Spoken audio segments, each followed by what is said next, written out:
இந்த ஆண்டு எம்ஜிஆரின் 107வது பிறந்த நாள் இன்று கொண்டாடப்பட்டு வரும் நிலையில் தமிழ்நாடு முழுக்க இருக்கும் எம்ஜிஆர் பிறந்த நாளுக்காக பேனர்கள் வைக்கப்பட்டுள்ளன.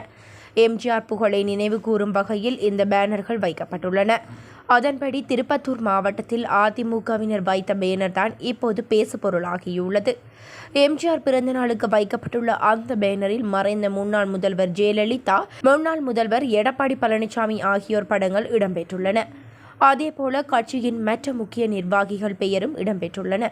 சத்துணவு கண்ட சரித்திர நாயகன், பாரத ரத்னா புரட்சித் தலைவர் எம்ஜிஆரின் 107வது பிறந்த நாள் விழா என்பது போன்ற வாசகங்கள் இதில் உள்ளன. இப்படி மற்ற அனைவரது பெயர்களும் போட்டோக்களும் சரியாக இருந்தாலும் கூட எம்ஜிஆர் படம் இதில் மிஸ்ஸிங் என்பதே சர்ச்சையை கிளப்பியுள்ளது.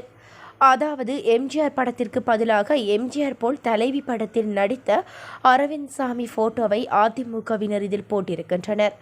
அண்ணா படமும் ரியல் எம்ஜிஆர் படமும் சிறியதாக மேலே இருக்கின்றது என்கின்ற போதிலும் அரவிந்த் சாமி படமே அதில் பெரிதாக தெரிகின்றது. சரி, இந்த குழப்பத்திற்கு என்ன காரணம் என கேட்டீர்களா?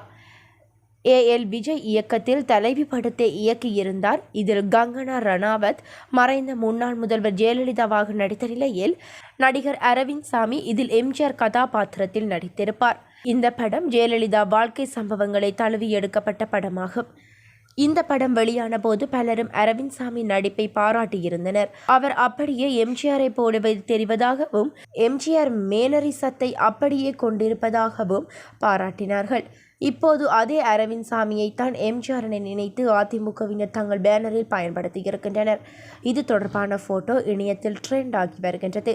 எம்ஜிஆர் பிறந்த நாளுக்காக அரவிந்த் சாமி போட்டோவுடன் பேனர் வைத்துள்ளது இணையத்தில் கடுமையான விமர்சனங்களை கிளப்பியிருக்கின்றது.